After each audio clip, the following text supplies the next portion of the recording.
I'm talking to you guys live from Cape Town, South Africa.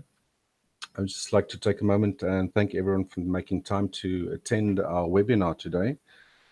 So before we get started, can everyone just put a yes or no inside the chat box so we can see that everyone can actually hear us or me? We have Nathan from Price Action Income is going to handle a lot of the chats coming in or the questions. So while I'm presenting, feel free to shoot some questions in there. I'll, for the most part, will just be running through the strategy that I want to show you today, my own personal strategy. So yeah, we'll just kind of keep we've got a lot of people attending today. So if you have any questions, feel free to put it in the chat box and Nathan will see if he can handle as much questions as possible. So we'll just give it another 30 seconds or so before we start. Just to make sure that everyone is actually in. Maybe wait for a few more people to attend. We're expecting quite a large group tonight. Tonight your time, well, tonight my time is actually pretty much lunchtime your guys' time in America, and hopefully there's quite a few other people from around the world attending. So make sure that you guys can hear me, and then I'll give it another 20 seconds and start the presentation.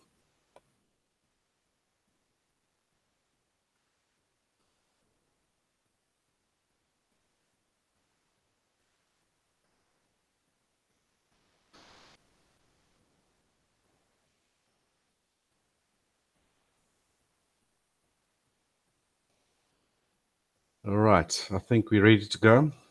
Seems like everything's okay. Let's start this.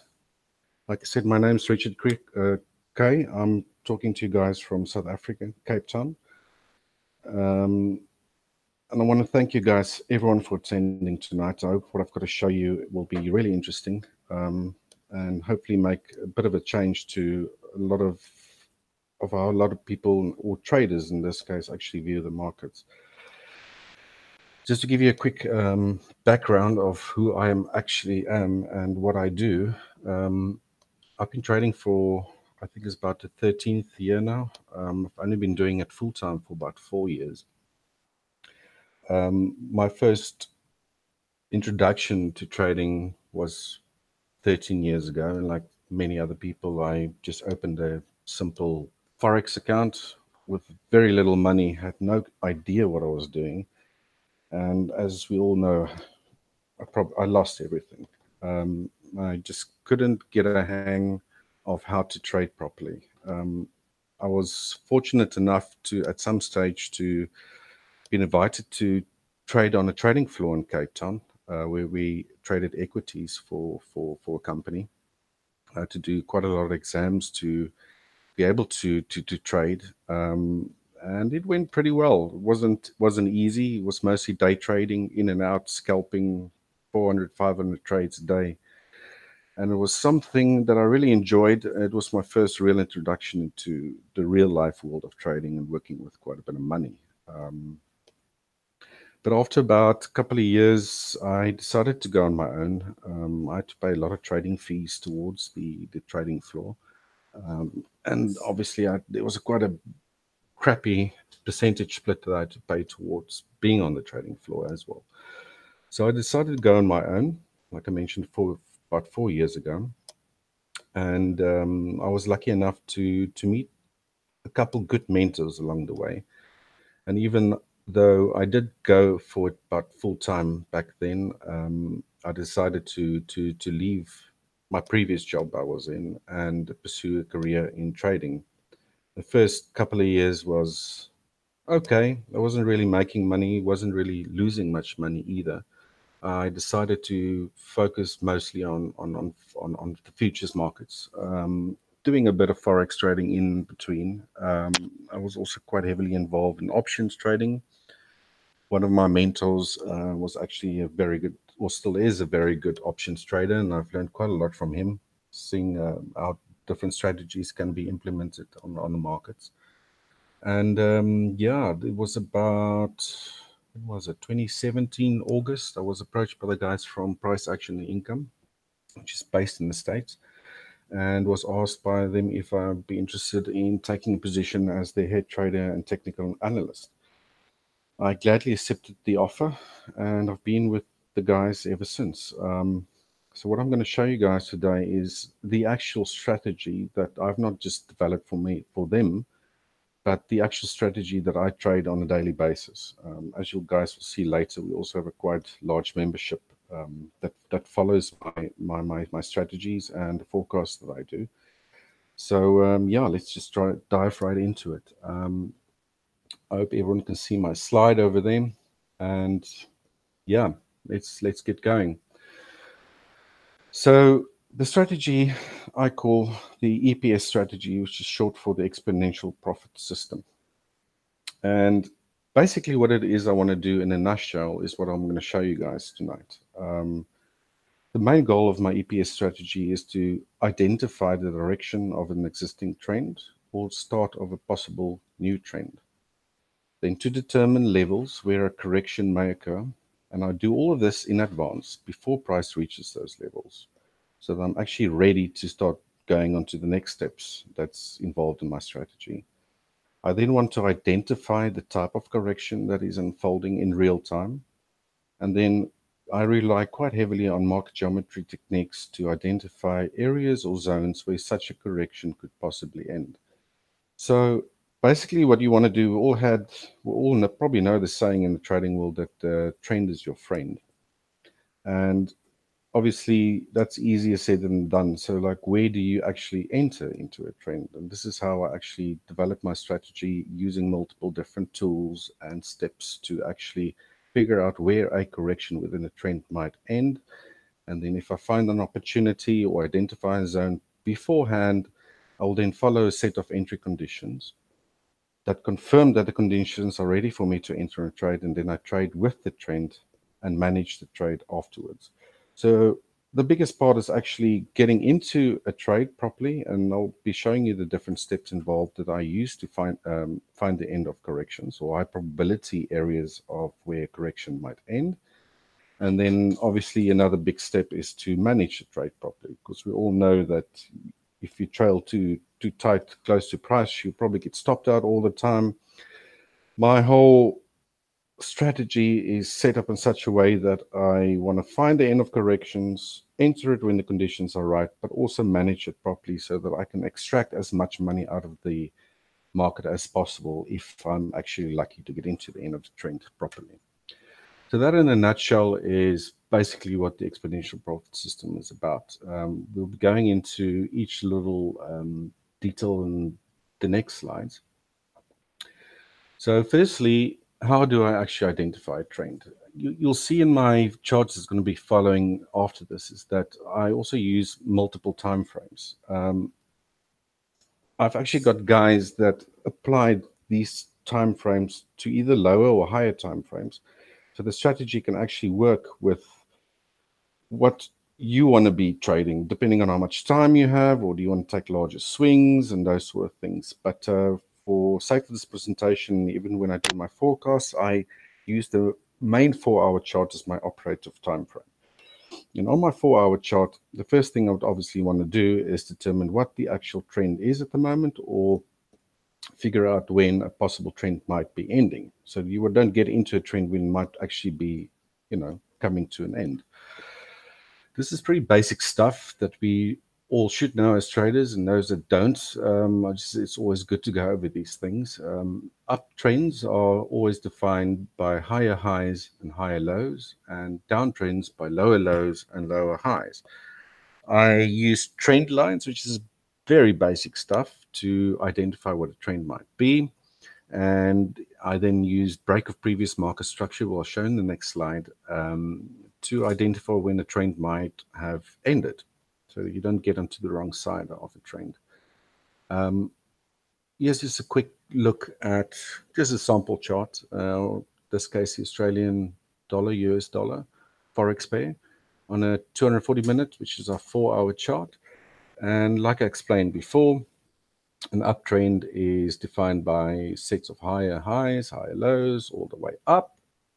And basically, when you want to define an uptrend, you will be drawing a trend line at the bottom.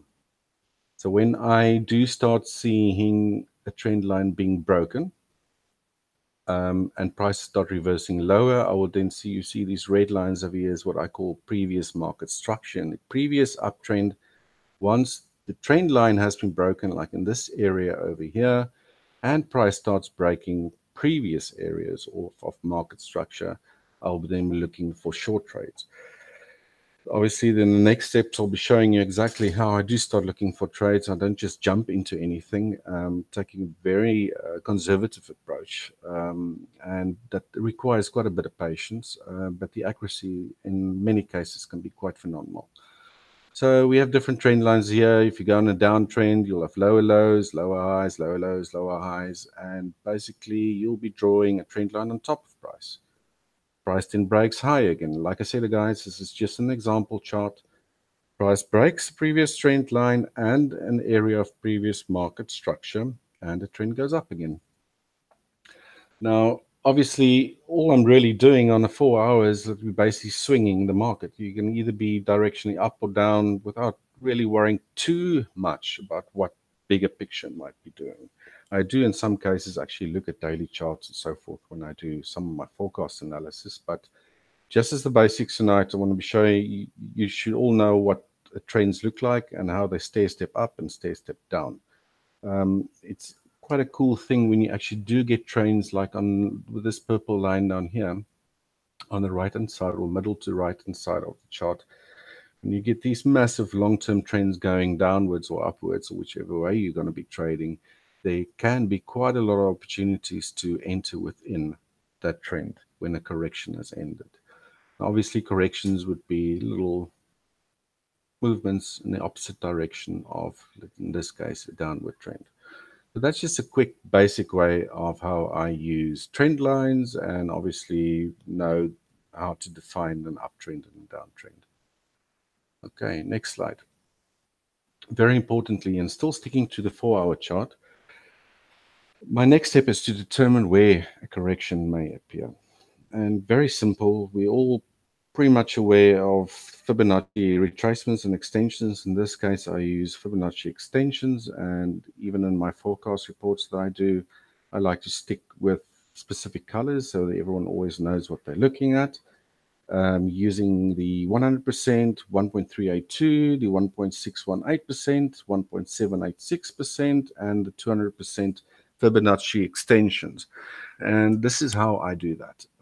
Using that previous example that we had before, in this case, this long, beautiful downtrend that we had in 2018, we actually entered multiple times within this trend quite accurately, playing to the downside or trading to the downside. Applying a Fibonacci extension only after price broke a previous trend line and previous areas of market structure, I would then connect my Fibonacci extension to the utmost high, the first lower low, and the first lower high. And once price broke that lower low, I knew the game was on. And we now start waiting for corrections to appear at one of our Fibonacci extension levels. Now I drew in these black arrows over here to actually show you how accurately prices actually do react from these levels when prices reaches them. There was a little trade over here, a much longer term correction that appeared here, another one at the 1.618, another one at the 1.786, and another one at the 200. Generally, when price reaches the 200%, I get quite cautious of entering a trade. So most of the bulk of the positions I want to be trading short within this downtrend would happen around about the middle area, anywhere from the 100% to about the 1.786% Fibonacci extension. So as you can see from these black arrows, we had beautiful, some short and some longer term corrections happening when price actually hit them. So before I would just jump into any trade here, I will actually wait for price to reach these levels on a 4 hour chart and then wait for a correction to happen. And once a correction happens, this is where the next step comes in. I'm a big believer that if you make a serious study of what corrections look like, some people call them patterns, And in this case, once a 4 hour chart's confirmed the correction happening, I switch to a 30-minute chart. And in most cases, if it's a small correction that has not lasted for a long time, then my 30-minute chart would then be used to delve a little bit deeper into the market structure of the correction and then try to figure out which correction I'm actually dealing with using my knowledge of corrections.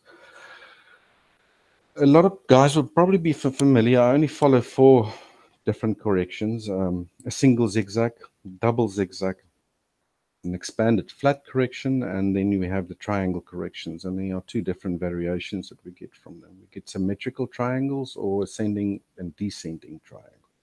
A lot of people will probably be familiar by a single zigzag just being called an ABC. It doesn't really matter what you want to be calling it. Later on, we're going to be looking at market geometry, that we're going to be overlaying over these corrections to actually assist you in defining where a correction might be ending. But I do find it quite important that people focus on what these type of corrections look like. And in my courses, I also delve quite deeply into these kind of corrections in many chapters, because I do believe that some of these corrections actually provides you with clues at the beginning or during the middle of these sort of corrections that can give you a clue as to what might be happening. And then, like I said again, overlaying market geometry on top of that gives us high probability zones where we could find the end of corrections. So let's delve a little bit deeper into what these different corrections look like on charts. And the first one we have is a single zigzag, or a lot of people just call it simple ABC. And in this case, we're sticking to the Australian dollar in our previous example in that downtrend, assuming, yeah, not assuming, but price came down, price then shot up higher, it came lower, it fell to break the low, and then went higher, again breaking the previous high. And in this case, I'm labeling it as an A, B, C. It's probably one of your most simplest corrections that you can find. A lot of people, what you call Elliott wave analysts, would probably argue with me that I counted this wrong, but in my opinion, it doesn't really matter. Using market geometry techniques and just having a general idea of what corrections might look like, just focus on these black lines, A, B, C, higher high, higher low, and then you end in the C wave after it broke the A wave. You do get other variations that actually ends in line with the A wave, but I typically like to focus on the single zigzags because they occur a lot in the markets. Then we have what we call a double zigzag.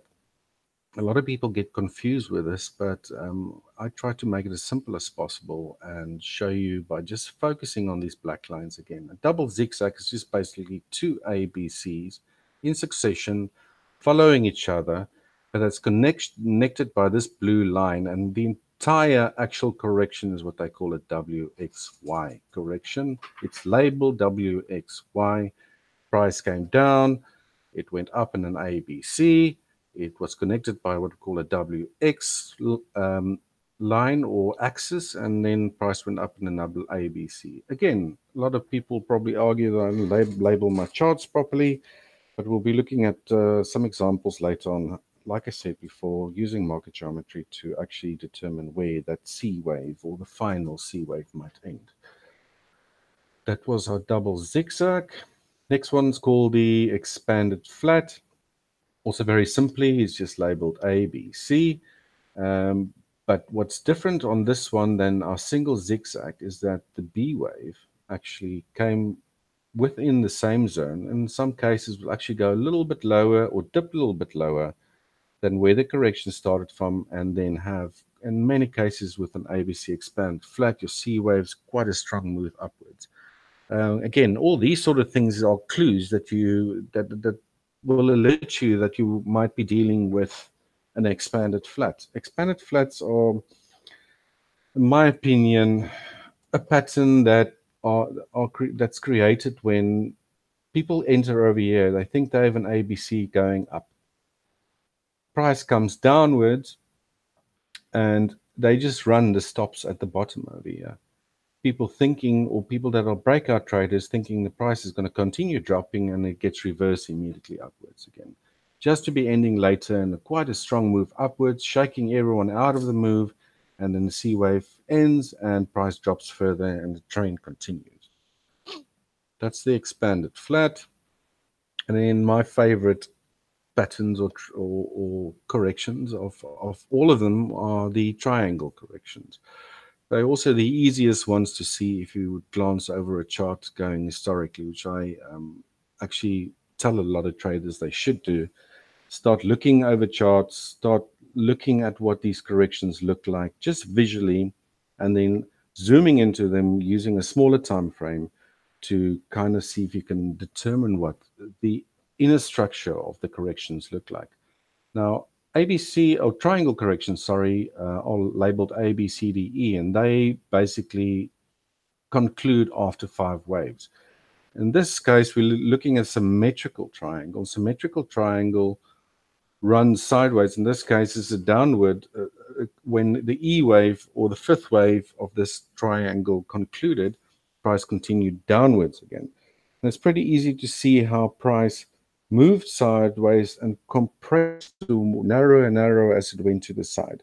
Just note that I'm actually using a 240-minute chart in this sample because this correction actually lasted for, I think it was over a month. And if you were on a 30-minute chart, you wouldn't be able to fit all these data points on a chart nice and easily. So in this case, the symmetrical triangle A, B, C, D, E, and this is in the one in the opposite direction. But in this case, instead of price contracting sideways and contracting towards the end to a narrower point, we actually have a flat top. And this case was one in an uptrend, but your A, C, and your E wave or points was getting higher and higher, stair-stepping upwards. So this is an ascending triangle. The reverse would be true in a downtrend where the horizontal top in this case would be below, and then you'll have a downward sloping trend line on the top side. So one of the techniques I use for defining triangle corrections, very simply, is to use Fibonacci relationships in corrections, and very particularly in triangle corrections, I use retracement ratios. It's quite important that you exercise quite a bit of patience when trying to figure out where a triangle correction might end. In this case, that previous one I've shown you over here, I've overlaid some Fibonacci retracements. And to be dead honest with you, you would not have really known, or you might have had an idea that there was a triangle correction underway after about the C wave to the right-hand side here. Because you could see price went up, it came down, it made a higher low, went up again. And if you use the Fibonacci extension, this is an actual trade that we've taken in the forecasting membership group. And we do a retracement from the high to the low. We can see that the C wave, in this case, we call labeled C wave, ended at the 0.78% retracement. And at this stage, when this happened, this is where you'll actually get excited thinking, all right, we're probably dealing with a triangle here. So what would be the next steps to figure out where this thing might be ending, and how do you actually enter it using quite a little risk and high probability setups? So once that C wave was in, this is something we tracked again live in our forecasting membership group. If you connected then the B to the C, assuming that we might get a D, look where price ended, again at the 0.786. Some triangles love ending at 0.618. I quite like seeing these end of these legs, C and D, ending at either the 0.786 or 0.618%. And our last slide, where did the E wave end? If you take a Fibonacci retracement from C to D, when price went upwards again, it ended right at the 0.78%, and the rest is history. Price collapsed after that. This is something that, like I said, we were tracking in real time. Took a lot of patience. This was done on a 4-hour chart, but the results that happened after those, after the correction concluded, was a proper drop lower in price and using very little risk in this position. Okay, so that pretty much is a short recap of the corrections that I follow. Now I want to be delving into market geometry, and this again is performed on a 30-minute chart. I have to say, depending on how long a correction's been taking, like I mentioned on that previous one in the 4-hour chart, um, you sometimes have small corrections, you sometimes have much larger corrections. So, but sticking to the rules, you have a short correction or any correction happening, I'd prefer to start using my market geometry techniques and draw that on a 30-minute chart. Some guys like doing it on a 20-minute chart. It doesn't really matter. So, what is market geometry? Well, there's an underlying symmetry in price behavior, and finding ways to measure or define the symmetry using drawing tools is what it's called market geometry. One such drawing tool, and a lot of people will hopefully be familiar with, is called the Allen Andrews pitchfork. Pitchforks, when used correctly, are great at defining future price movement both in the most likely direction the market may be taking and where price is most likely to find support and resistance in the future. They are particularly useful when applied to corrections. I always get support questions with a lot of people breaking their heads trying to figure out how to use pitchforks on trends. Trends can last and do sometimes last in a lot of cases for anywhere, depending on if you're looking at a 4-hour chart, from months to even years. Um, it couldn't sometimes be, I'm going to show you a picture perfect example in the next slide of using a pitchfork on a trend. But I always say if you really focus on the correction, trying to figure out what correction is and applying market geometry, in this case, pitchfork, to a correction is probably one of the best tools that you can be using from a drawing perspective or market geometry perspective to figure out where a correction is most likely to conclude. All right, so now in the next slide, here we have what we call a standard pitchfork setting. We actually do have two pitchfork settings called the standard pitchfork and the shift pitchfork. So I'll be spending a little time explaining on what pitchforks actually are and how they are drawn. Um, in this case, I applied the standard pitchfork on gold. I think this was in 2018, using an important high. In this case, this little down red arrow that I had. I went on the first drop of price, connected my second connection. You have to always click on 3 different connectors before price will slope into the direction you are trading in. In this case, like I said, the standard pitchfork. Created to the second point. When we had our first decent correction upwards, I connected to the third point. And then these bands or lines, which are called median lines, Dr. Alan Andrew actually used this line here called the center median line. And then you'll see that projected from the top pivot and the lower pivot here at the same slope going downwards is called the upper median line and lower median line. Later on, they included what they called the warning lines, which are these red lines that I have drawn over here. And they are basically the same distance from your lower median line and upper median line than your center median line be to your lower median line, upper median line. So they all run perpendicular to each other at the same angle. So if you just use these 3 pivots, it projected a basically move downwards. And one way that you know that you're on the right track when you've actually drawn a pitchfork is to look how price reacts. In this case, your center median line, they call it what they call price vibration. Price was vibrating around the center median line. These dotted lines, I don't really focus on too much. They're just a visual key that starts showing me that price is respecting it. And once price, in this case, came down, touched there, went up, touched that 50%, came down, vibrated around the center median line. And where did this actual trend end? When it reached the lower median line for the first time. And we got an adverse movement upwards from there. Like I said, I don't use the standard pitchfork that often. I'm more interested in the shift pitchfork. Probably about 80% of the time, I use a shift pitchfork and I apply it to corrections only. But it's always good to see how a pitchfork works, in this case, a standard pitchfork, and how well it can actually define price and how well price actually bounces around, or what they call vibrate around within these median lines. So that was the standard pitchfork. The next one is the one I like to focus on the most, and I've got a simple ABC correction that you guys can see. Price was coming downwards. It made a low, it went higher, made a higher low, and then went up again. And if at this moment, when price started moving upwards again, you drew what we call a shift pitchfork. Okay, let me first explain what a shift pitchfork is. Dr. Alan Andrews, which created the shift pitchfork with the median lines, had a student called, I can't remember his name, but his surname was Schiff.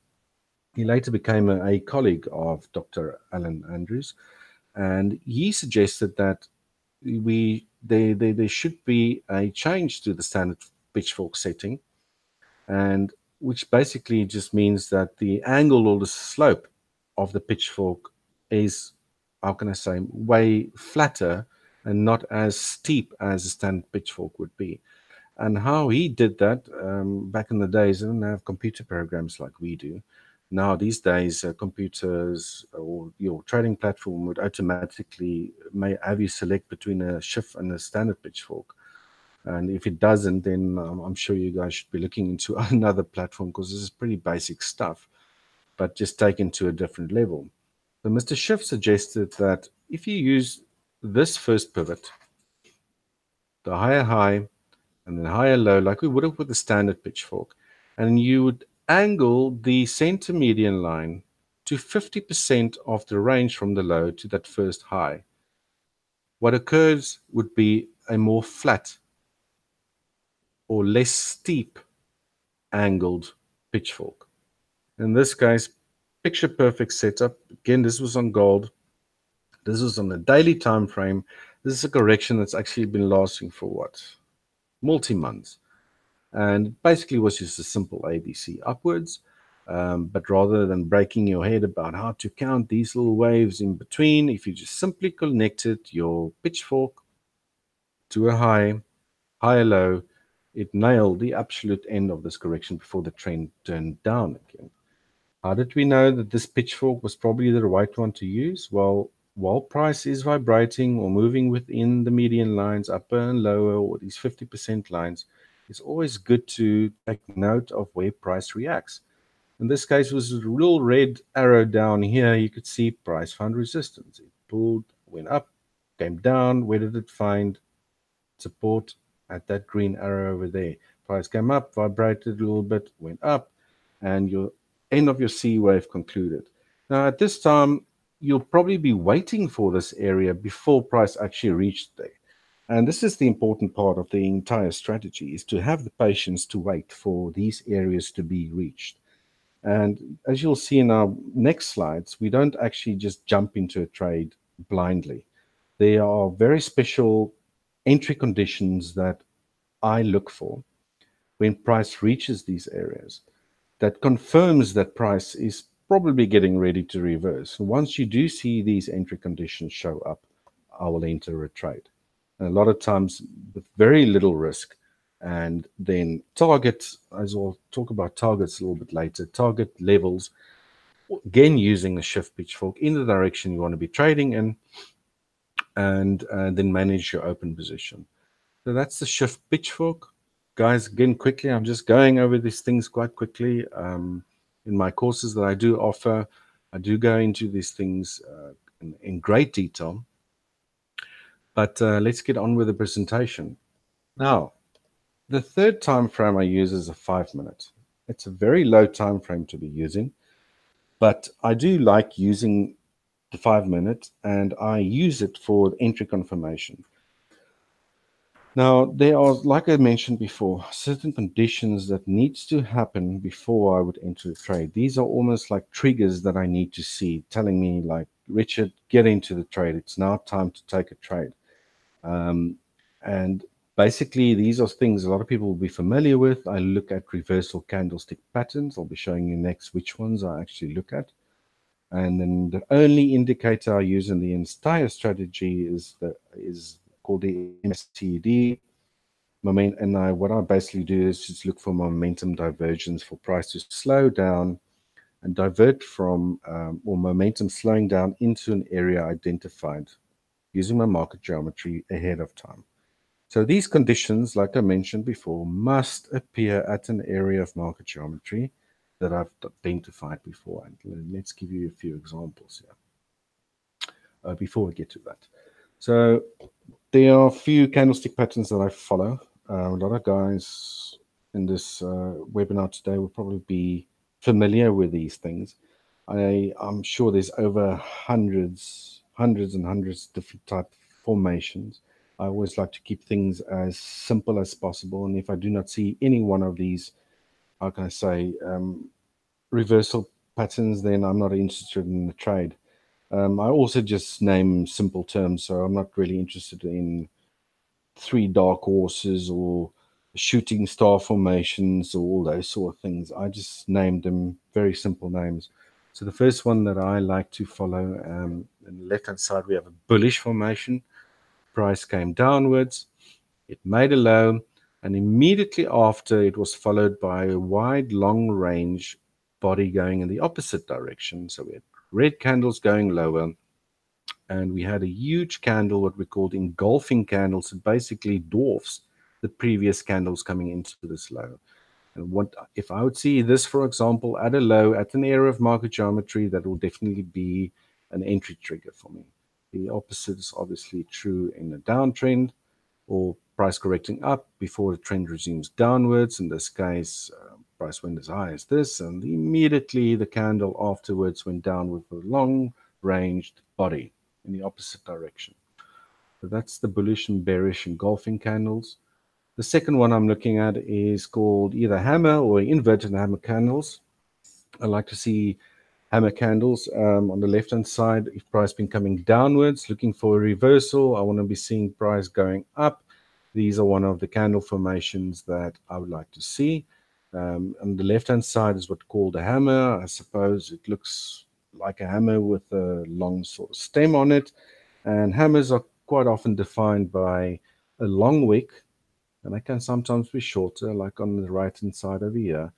But price pulls back and closes around the top end of the formation, leaving very little. And sometimes I will allow a one or two tick wick. In this case, these are just beautiful examples of what hammers would look like. They've got no wicks on the top. Price buggers around for a little while and shoots up. And opposite true, this is what's called an inverted or an upside down hammer, which is just the upside down version of one of these guys. At a high, price came down, leaving no wick. In this case, price opened, went up, explored the highs, and came down again, leaving no wick, and we got a reversal lower. These guys are just simply called reversal candlesticks. I don't know what, there must be some other names for these sort of things, but the way I look at it is like if I had an area of market geometry down here, for example, I would like to see that area being met or the lines crossed, creating a low point and then leaving a pretty large wick, in this case going upwards with price closing very near to the highs. A reversal basically is just where price probed a previous level and then reversed immediately upwards. In this case, you could probably say that demand was entering the market, and the opposite is true where supply came into the market. So when the downward trend, price made the actual high and reversed immediately lower. Now, these sort of patterns, I have to be honest, happens all the time, all over the place. And if you were just trading candlestick formations, you probably know how that's going to end up. You're not going to be making any money. This is why this is one of the entry conditions that just gives extra confirmation that I want to be taking a trade, or the market's telling me something that is getting ready to reverse. Yet again, it needs to be at an area of market geometry. Then the last one, the last one I follow is what I call flank dojis. Again, this is just a name I made up. Flank dojis, in this case, on the left, price came down, immediately reversed higher. We had this candle going down, followed by a sort of a doji candle. A lot of people will be familiar with dojis. Dojis are defined by wicks that went up, price explored higher, price explored lower, but settled sort of in the middle here of the range of the entire candle. This is one where you had a very small body. It's still a doji. One of your better looking dojis is when you actually have no body at all. Um, and then immediately after these dojis were formed, price reversed in the opposite direction. And what I called the doji was flanked by two opposite directional candles. Um, yeah, so that's pretty much the reversal candles that I look at. And like I said, they must be appearing at a zone that I was aware of beforehand. And when they do actually arrive and touch down onto my market geometry lines and these candles show up, I know it's time for me to start looking for a trade. And then lastly, on the entry confirmation side, um, the only indicator I use is the MACD histogram. There are percent K and percent D lines, which I just completely remove. When you actually look into your indicator settings, you'll quite often have the choice just to use your histogram. The histogram, basically these blue lines in our bottom indicator panel that I plot below the actual price chart. If you guys are not familiar what momentum divergence is, the MACD actually just measures selling pressure and buying pressure, or the momentum that the market is following downwards. And what we are looking at is actually when your indicator is telling you something different than what your price is doing. In this example, on the US dollar Canadian, price on the 5-minute chart came down, and we're going to be looking at the real life setup that we took last year with phenomenal results, where I'll put everything together again. But just quickly to go over this, price was coming down, but as it started coming downwards, the initial momentum on the MACD was quite strong. But as price was coming down, down, down, down, down, momentum started drying up, which showed that the buying or selling pressure in this case was actually drying up. And once that happened, and it was at an area of market geometry, we got a reversal candlestick going in the opposite way. We had momentum divergence, and all the signals or entry conditions were ready to say, like, listen, right, get into this trade. That, in short, is just basically the entry conditions I look like at, and I want to be showing you the entire process that I was looking at the trade that we took in about mid last year. This was one of our best trades for the entire year, which just goes to show that the strategy actually works. And with my strategy, you can actually be wrong quite a few times. And when you do actually catch these big, large runners, they make up way more than the losses you take on, which is exactly what it is a trader should be focusing on, which is a high return on investment with minimal risk. So at this stage, last year, we could see that price was coming down on the US dollar Canadian. I had a trend line drawn. Price start breaking upwards. I didn't trade any of this. Like I said, I was been waiting for previous market structure and a break of this trend line. Price start going higher.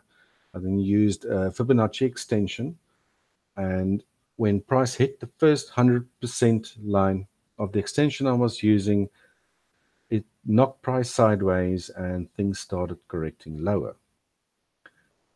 The actual image that I shared with people on my forecasting service was this. And like I said, I do my market geometry on a 30-minute chart. You could probably see I was thinking ABC. Did I count any of these in between? No, I didn't. You know, I'm more into using my market geometry and then defining an area where a correction might end.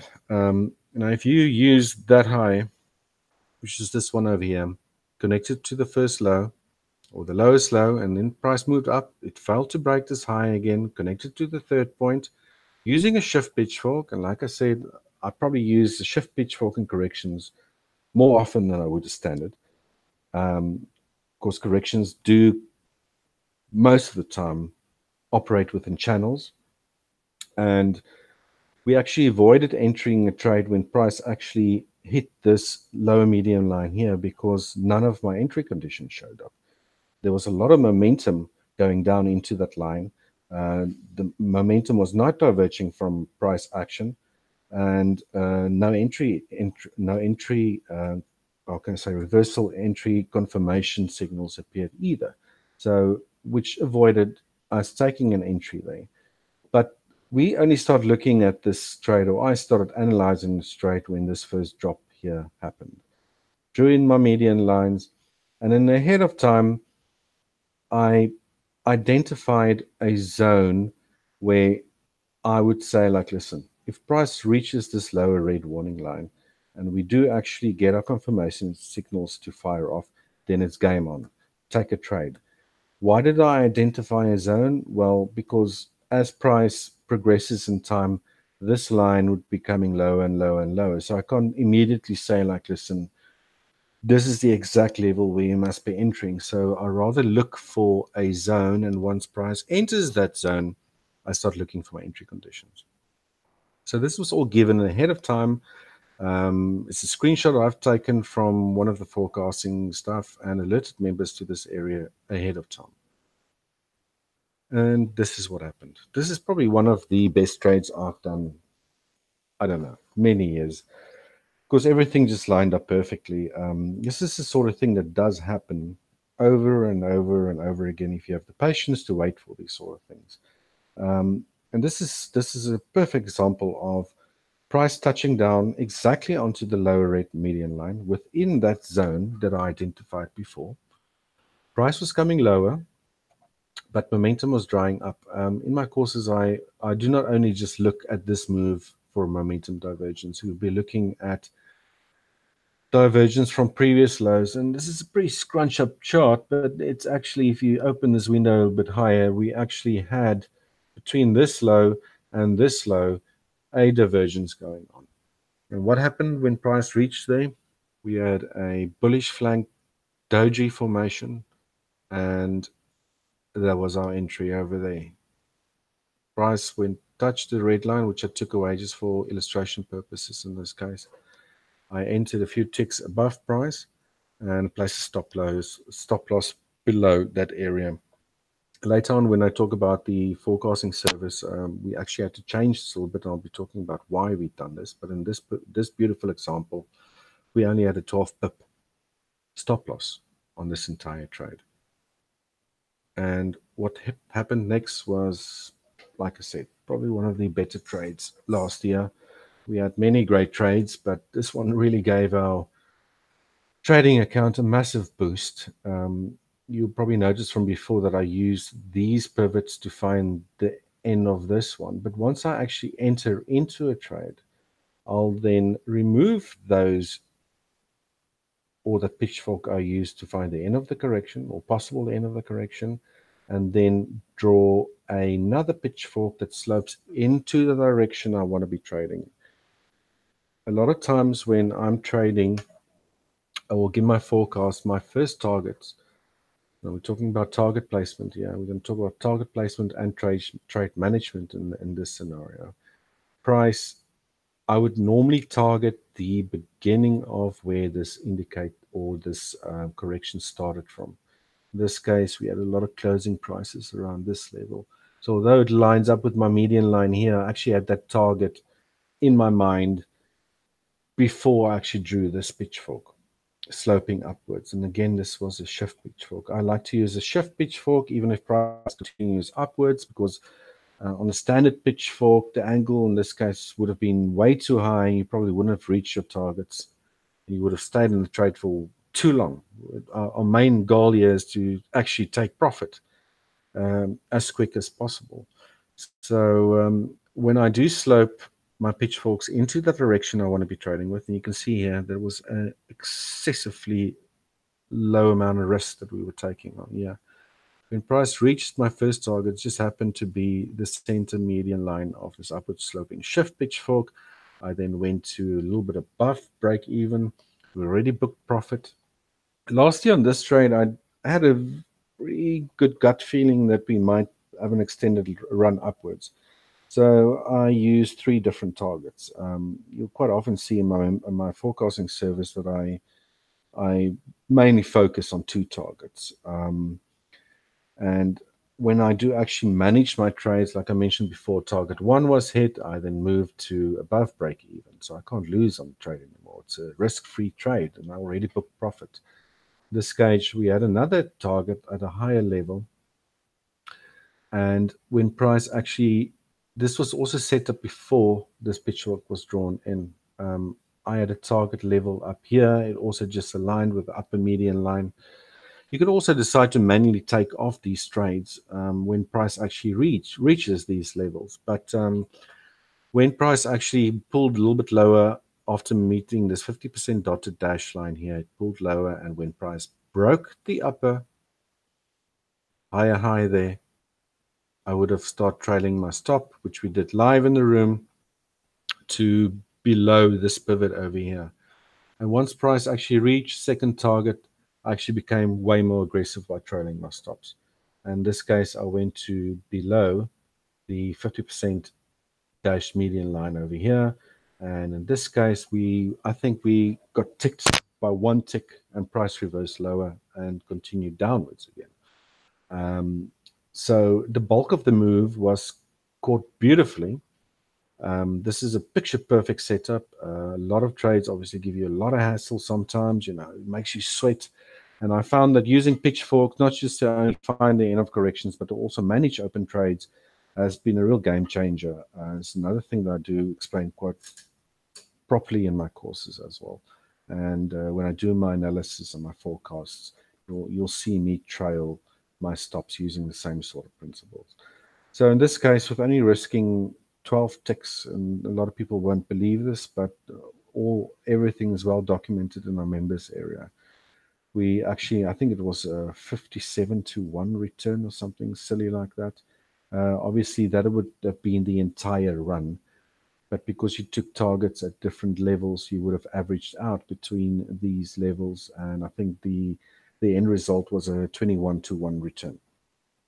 The entire strategy is pretty much based on you can be wrong more than 50% of time with my strategy and still make money, because we're aiming for much larger targets than the risk that we're taking on, which and in many cases a lot of people would be sweating staying in these trades for so long, and this one actually took a little, it's about a little less than a month to actually complete. A lot of people can't stomach that, but the more you start trading the strategy and get used to it and allow the market space to move around with, especially when you're in a trade following the pitchfork slope upwards and you're trailing it properly, you in many cases allow the market enough space to breathe and not have that much stress managing an open trade. Obviously, managing open trade is also one of the most important parts in trading. In this case, we extracted the entire move upwards. Okay. So, guys, that in a very short nutshell is pretty much what my strategy is all about. And we pretty much going to conclude the end of the educational side of what I wanted to show you, the entire strategy, and just going to be focusing now on what we have on offer tonight, or the day in your time zone. So basically, what I want to be showing you guys is my exponential profit system shortcut for getting high probability setups starting today. I write 5 times a week and publish an in-depth forecast to my members of my exact trading plans, what the markets are doing, how I want to trade it, and what my entry, stop loss, and target ranges are. I cover a multitude of markets because we have a lot of different members trading different things. Some people just want to trade Forex. Some people just trade futures. Some can have access to CFDs. I even have a few members that use my forecast to trade options with. I even trade options in some of these positions myself. Now I'm very involved in writing very high quality, up to date forecasts on a daily basis, and we supply roughly about 2 to 3 new trade ideas every week, and update the ones and trade manage the ones that we already have open in our portfolio. Okay.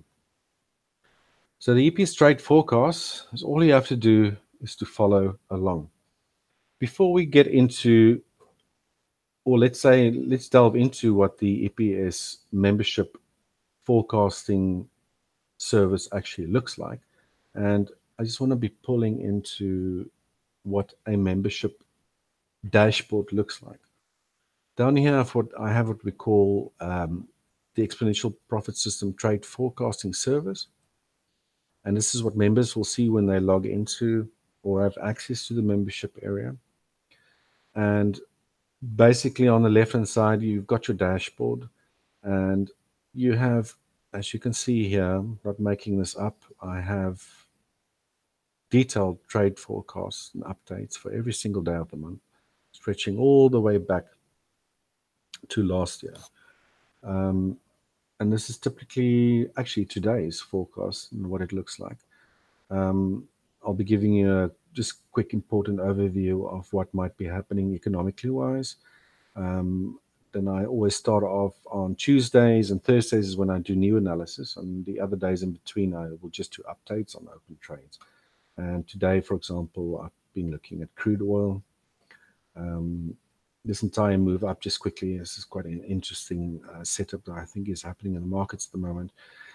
We had this low in February in 2016, price came up. And if you use this shift pitchfork, where did everything end? After 2 tests of the upper red warning line, which resulted in this massive crash lower, which was, I think, the 13th of October or something like that last year. And then I go into what I see, detailed report. What do I see on the chart? Thinking we might be dealing with a correction and not a start of a new trend like many people might be thinking. Might obviously be wrong. But anyway, this is what I'm seeing. And then going a bit more in depth, what I'm seeing, why I'm thinking what I'm thinking, and then issue selling levels. In this case, I want to be shorting this market. And a lot of cases, when we actually take a hit on the first setup and we do take a loss, we'll attempt another one at a later stage. You'll see here that I actually just issued a level. We had to do this because we actually had a bit of chat with most of our members last year and came to the conclusion that not everyone has the time to sit in front of their screens the whole day long and wait for entry conditions to appear. So that's where I come in. We've acknowledged that fact. I do very detailed analysis, and what I'll do is issue an entry level, show you exactly where to place your stops, and then where to place your targets. So this is a new trade that we've been looking at. And then I'll be updating trades and mark if they're active or not. Like here, the US dollar, Japanese yen. I've been trading to the upsides very well into profit at the moment. My stop loss is lying at a certain level. We'll be trailing it higher at certain levels that my members know about. We got the gold and silver index, which I've sold. It's taking a bit of heat on this one at the moment, but we considerably tightened our stop. I've got downside targets waiting on that one. One of the better ones we have active at the moment is in soybeans, just to prove that we actually do cover quite a few markets. In this case, ZL is a soybean oil futures market. And we, at the moment, I think we're very near hitting target one. Stop loss has already been trailed quite substantially. Well, actually below our entry level, so we can't lose on that trade anymore. Australian dollar, Japanese yen. I've got AMD, which is a stock. I'm looking for a little bit higher prices, but unfortunately, I think we might have missed the high. When in some cases we do actually miss an entry, I will be willing to enter at lower prices. Granted that we have enough reward left with as little defined risk as possible. So that's AMD over there, Advanced Micro Devices, which is a stock. Another one, Canadian Swiss franc. I want another move way lower before I enter. Price might have ended here already. Who knows? If things go much higher, I might find another level going upwards. And then one of my latest trades, or the ones I've actually analyzed 2 days ago, was on copper. which I want a bit more higher prices, is a longer term trade. If prices do reach there, I want to be going short. And then I'll do a quick trade entry and management recap of all the active positions that I've opened. I've explained them in the section above, just to rejog readers' memories. I hope they do read these things properly, and they can make adjustments in their own accounts if they're following along on any one of these instruments or markets, and trail their stops, set their targets, etc., etc. And then I conclude the report and say nasty goodbye to everyone. And on the next day, I'll be back again. So, guys, that's pretty much what the membership area looks like. And like you can see on the left hand side, we've got the detailed forecast before it happened, how it happened. We don't sugarcoat any things. If I take a loss, I write about it. Don't hide it away. We take win. We take a win. This is my job. I do this every single day, and I actually think I'm perfectly positioned in South Africa with our time zone. So I think we are about 6 or 7 hours before New York time at the moment. So I would normally go and write the report in the morning, upload it in my time in the morning, upload it into the membership area, and then we send a mass email out, and all our members that sign up to the forecasting service will have it in their inbox most of the time before they even wake up. So that was just a quick overview of what my forecasting letters look like. And the basic part of my forecast is that it's got the ability to scale. It's and depending on what markets you're trading or instruments you're trading, a lot of these things, a lot of people say like, oh, but I can't trade crude oil, but yeah, I've got access to stocks. Then trade the ETF that tracks the crude oil market. There are so many instruments out these days that it's nearly impossible not to follow along on all the updates that I do. But I do quite like to have a good blend of different assets or stuff like that. So most of the people or members can actually follow along and make trades for themselves. This is my entire strategy that I've developed and fine-tuned for many years, and it's how I started trading for a living. I do this full time. Apart from working for Price Action Income, I'm actually a trader first, and then a technical analyst and head trader for Price Action Income second. And have you followed all my trades last year? I'm going to show you something really ridiculous. A lot of people don't believe me. We had about a 400% growth in our account last year. Now, this is based on a $10,000 account, and I have to say this with some caution. This is if you took every single trade and every single market that we've followed. And you're more than welcome, if you do decide to become a member later on, to go have a look at the historical reports, and you can actually see that these trades were taken. People knew about them before. It's not something I was sucking on my thumb. But just be aware that if you had a Forex account, stock account, commodity account, crude oil, futures account, or all these sort of things, and you took every single trade in those markets, then this is the sort of performance you can be looking at. We had a fantastic year last year. I'm aware that some people only trade Forex. The results have been equally impressive. Obviously not this massive if you only traded Forex or just commodities or whatever you're into. But, sorry, we'll just go into that slide again. Done total about 37 trades. This was just measured to about August last year. I'm averaging about a 4.1 risk on investment. And yeah, so pretty phenomenal results. Another thing, 2019 started off with a little bit of a downturn, but we have since been turning the tide again. I think a lot of people struggled in the beginning of 2019 to get their foothold, which is normally what happens. We also always have to be aware that a downturn can happen within your equity account, or what we call a drawdown. But as long as you keep on following and trusting your strategy, you always come out on top. This is what I've been doing for 4 years, and no drawdowns are actually bothering me that much at the moment. But these are sort of results that is possible. So basically, what do you get if you decide to become a member? We basically give you 5 weekly trade forecast reports and additional alerts.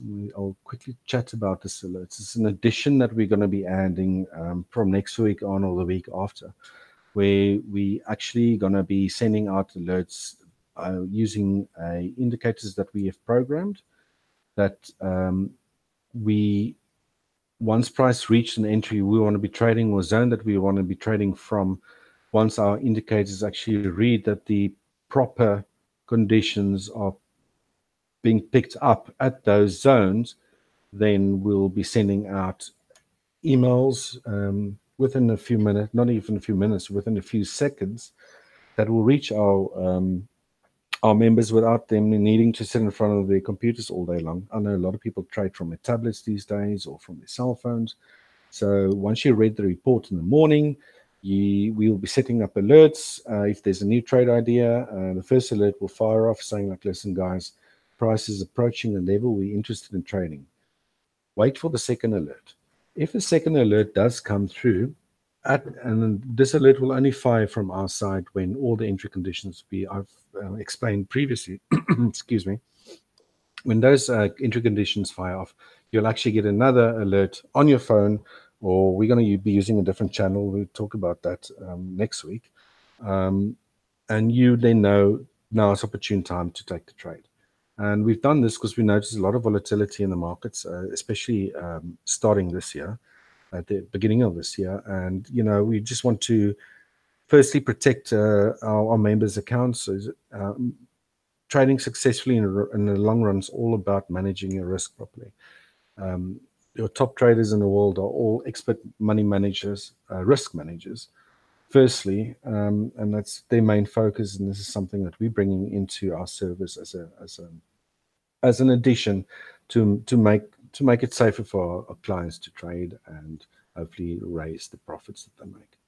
So you'll also be receiving timely updates and management of open trades. Like I say, I go into my office every morning, my time, 7 hours ahead of the US. I've got some members in Australia and that sort of time, but I always give these trade setups before they actually happen. So everyone normally has more than enough time to prepare for entries.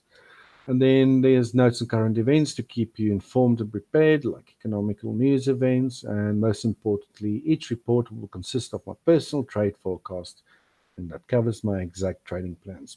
I think for anyone that wants to learn my strategy, this is probably the best ways to follow along, because you actually see what I'm thinking, what I'm looking at, how I'm drawing the market geometry, how I'm using my fib extensions, fib retracements, how I'm labeling my charts. Um, it, I think just that part alone of the forecast I send out on a daily basis is worth quite a bit. So my forecast will be quite perfect for you if you want a solution that delivers real results, if you want to take advantage of accelerated growth, and you desire to learn from a real trader and not a marketing guru. Like I mentioned before, I actually trade this myself. I'm not a marketer. And if you want to be trading intermediate market opportunities and in any and every market, I just provide, like I mentioned, a lot of different markets so everyone can participate. And if you want to write your own success story and live life on your own what term starting right now. So, guys, we got a special offer for you today. Before we get there, I'm almost nearing the end of the presentation. Basically, if you hit that link over there, it'll be taking you directly to this page over here. We'll be actually covering a lot of what I've been saying, a lot of the actual trades. It's logged in our forecasting member site of trades that I've taken. Percentage that they went up, the growth that I showed you before.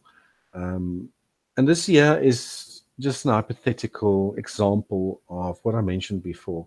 My strategy has been developed to not try to be right all the time, because trading is very difficult as it is. You're not going to be right all the time.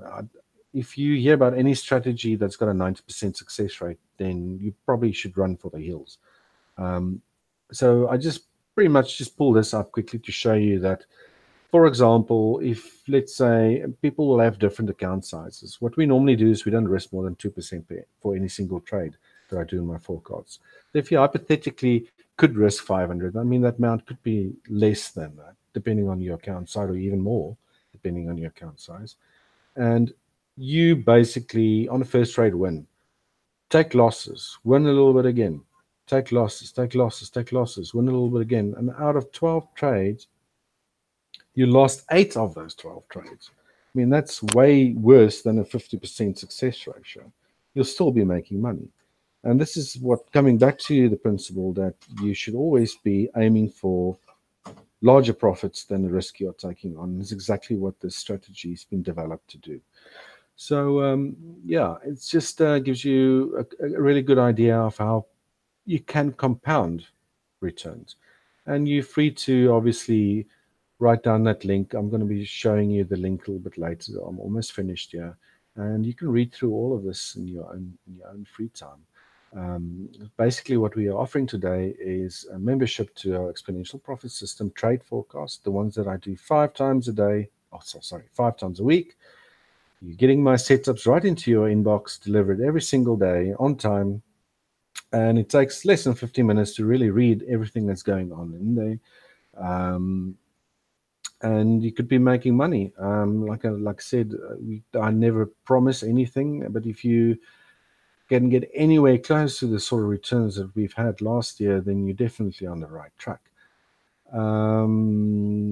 So basically, if you want to receive my trade forecast right now, please feel free to click that link, the one I'm showing you right now. And we also have a triple guarantee that you can see consistent results or get a refund. If you don't see quite large gains like the ones I've shown you, but please just give it a little bit of time. I mean, we can't always hit for the home runs. We also have to focus on little base runs as well. And my team will help you take advantage of the trade, or you can get a full refund with no risk to yourself. So we've actually had a webinar in January where I was invited to speak at the Wealth 365, which was the largest online traders and investment forum in the world, where we started opening up this year's, how can I say, enrollments into our forecasting service. And we had a tremendous response, got a lot of members to sign up there. And basically, from today onwards, I think it's till the end of Sunday night, we will be running a special promotion. And we only have another space for another 50 traders before we close the doors. So we got 2 options available. We didn't have this one before. We're going to basically provide trade forecasts for you as a member. You can be either decide to pay $4.97 per month, or if you really want to have a lot of discount, you could, and a lot of people actually go for this one. It's the more popular one. You can have trade forecasts for 1 year for a discounted price of $9.97. So, like I said before, just a quick recap: that $9.97 for 1 year will give you a 1 year subscription, 5 weekly trade reports, detailed market analysis on the stocks, forex, commodities, and more. Signals, which is the service we're going to be launching from next week or in a week afterwards onwards. I also obviously give you in the reports the entries, the exits, and how to manage open trades and relevant economic news and events. So if we don't have a plan, which is what this whole thing was written all about, I used to trade without a plan, just got into things, didn't have the patience to wait. If you don't have a plan, you're definitely planning to fail. And then if you guys are all happy with all of this, you can click on the membership there. There's an option there to do the monthly as well. Like I said, on the Wealth 365 webinar we did, we've already filled about 80% of our spots, and we only about 50 left. And that pretty much concludes my presentation. There's a picture of myself sitting by my trading desk, not the most handsome guy in the world. I've got multi-screen setups, do my trade reports. I actually trade myself. And yeah, just want to say thank you to everyone for attending, taking time out of your busy schedules to listen to me. I'm going to head home now. It's pretty late my time here in South Africa. Still have to have dinner. But yeah, I'm looking forward to seeing you all inside there. Take a good, real hard look at this. If you've never been profitable or struggled to make it as a trader, then I can pretty much guarantee you that this will open a new door in your trading career. So take a time to read through all of this. Uh, Once again, this is the link. I think Nathan also popped it there into the chat box. And that's me for today. Thank you, everyone, for coming. Signing off. Thanks very much. Cheers. Goodbye.